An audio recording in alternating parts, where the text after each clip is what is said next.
Alright then guys, it's the Cartographer here, and today we'll be playing Fire in the Bones. This is our fourth wave-based trial on the bounce, so you can take a moment and appreciate that someone at Crytek was having a terrible day and insisted on making sure that you were having a bad day too. This next mission is the first one with dogs, and the developers have followed the age-old tradition of making dogs the most irritating enemy in the game. We will have to kill 10 Immolators by any means possible, and if we want the hard medal, kill 10 Hellhounds with fire whilst avoiding any fire damage ourselves.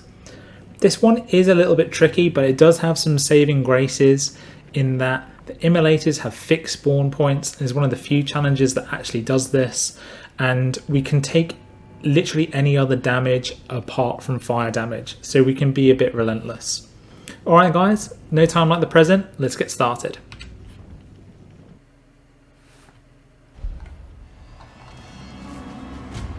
Alright then guys, I've actually had to restart this one just because I was so angry at my first attempt.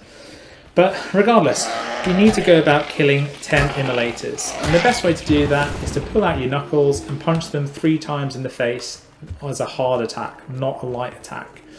You just need to be conscious about your stamina at the time, because when you punch it does reduce your stamina, and as that goes down it doesn't respawn at the same rate, or whilst you're sprinting it won't respawn, so you need to take some time just to relax.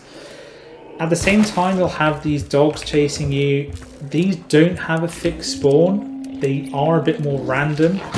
You don't have to worry about not taking sharp damage, you just need to worry about avoiding fire damage. Now the ways that can happen are if an Immolator explodes, and that's if you shoot one too close, or if you stab one. You will see me get constantly harassed by these, even on my 3-star run. My advice is to try and ignore them as much as possible, but I know that's easier said than done because they are incredibly aggressive. If you need to, you can use fire and things just to put a bit of distance between you, set up some choke points.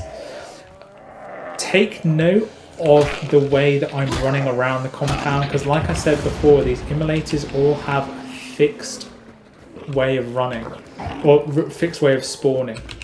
Once you go through here you will be able to just put some distance between you and the dogs because they can't come through the door. So take the moment to close that door and give you some relief. Now if an Immolator punches you, I wouldn't worry too much because it doesn't actually give you fire damage unless the Immolator himself is on fire.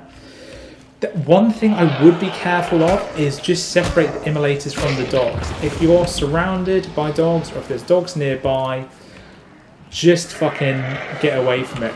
I don't know whether the dogs have like a penetrating aspect to their attack or if they have an AoE aspect of their attack, but my god, their attacks will go through you and kill or damage the Immolator. That will cause some... Oh no! So I got lucky there. Got very lucky there and avoided any fire damage even though I've set off a bunch of things. What I normally do is throw a choke bomb up here. The choke bombs will immediately kill an Immolator. They don't do anything for the dogs. The dogs as well, when they hit you, will cause you to bleed, which is incredibly frustrating. The dogs just in general are just a complete nightmare. Where possible, just ignore them. I know that's really difficult. Once it gets to a certain point and once they're sort of out and about, or these last couple of ones, you can actually just jump on here and start shooting the Immolators because they'll be far enough away that it's not too much of an issue and the dogs won't be able to get you. But that's only really once you feel comfortable. The fire from the Immolator blowing up will also do some damage to the dogs, which will be handy. But really, you need to just be avoiding the... Oh, he's got me from up there. But somehow I've not taken any fire damage. That's pretty handy. There are a few places where I think the game really wants you to funnel the dogs through. Now, the last 2 or 3 Immolators are just sort of out here, out in the open. You can just stand around and throw choke bombs or shoot them from a distance. It's not the worst thing in the world, to be completely honest with you. But like I said, the main issue is the dogs. They're just awful. and they can really sort of build up, and the bleeding starts to build up. If you can, try and lure this last one into where you put a choke bomb down previously, and that way you just don't have to deal with it. There are a few places, like I said, where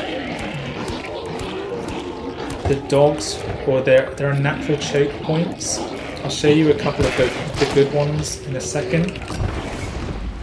Oh, the hellhounds were already caught on fire. You'll see me utilise that better in my 3-star run, but there are a couple places where the choke points are. Use the path that I've just shown you for the first 7 immolators. After that, you're just out in the open, you can shoot them from a distance, just get up and away from the dogs and take the time to be safe, because that's when the dogs have all spawned in.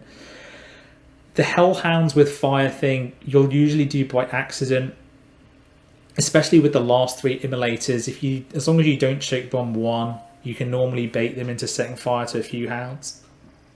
Otherwise, have a look at my 3-star run. You'll be able to see where there's some choke points that you can use and take it from there. This is semi-tricky. It's more just remembering the path that you need to take and getting lucky with how many hellhounds come to attack you. But if you follow the path that I took for the first 7 immolators and are careful with your shots, you should be okay.